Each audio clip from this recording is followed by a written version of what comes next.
Thanks a lot for coming out.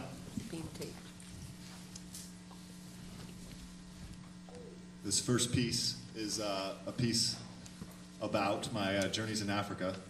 And it has very little to do with school, but I thought I would start with it. And I'm going to tell a brief story of it, so hope you don't mind a quick story. So basically, my teacher, after the first lesson or so, said, his name is Dembo, and I was studying in the Gambia. This is called the Kora. And he said, I want you to sleep with the Kora in your room because it is different at night.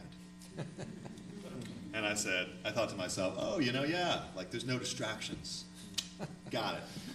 So I wanted to impress him, and so I played it for 2 or 3 hours, not knowing what I was doing.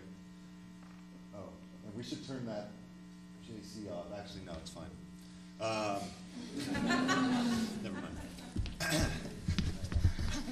This is my cousin. He's a sound whiz. Let's just turn the standby off. Yeah, thank you. Yay, Steven. Oh, perfect. There you go, Steve. And that's part of the story too.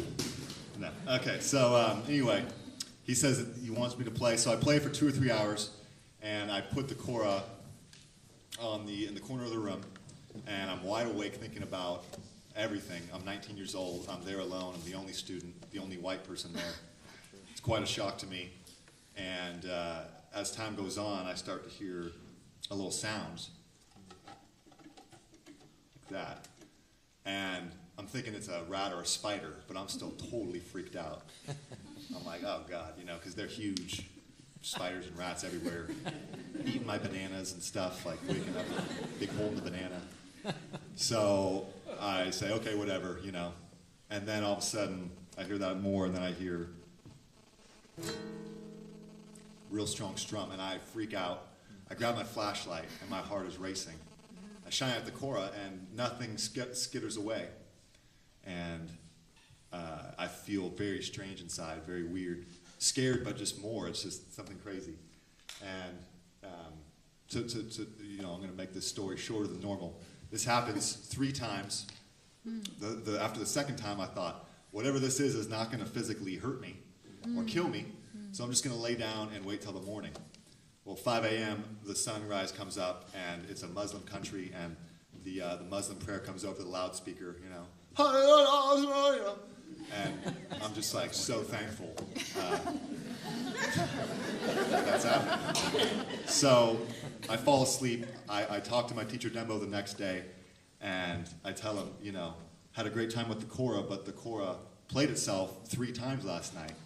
And he says, but this is good.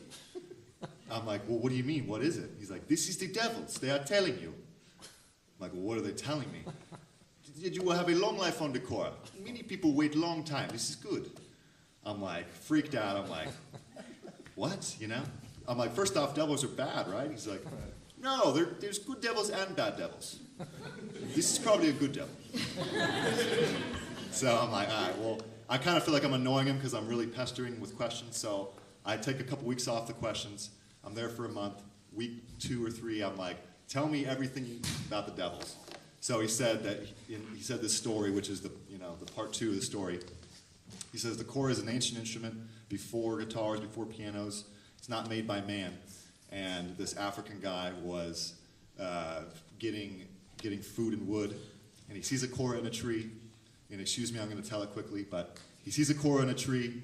He can't get it out. It's too strong. An old man comes up behind him and says, I see you're interested in the Kora. The man's like, yeah, what do you know about it? He's like, I'm a devil. I'm just disguised as a man to not scare you. Okay. He teaches him a song.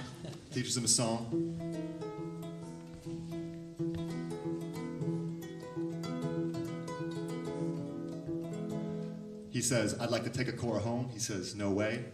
If you want to take a Kora, you have to go to this other devil who's a bad devil. He's not like me. I'm a Muslim. He's not. This is this way the story was told, right? So then he's like, okay, I'll go to this other devil. He goes to this other devil, and this devil says, if you want a Kora, you're going to have to give me your firstborn baby.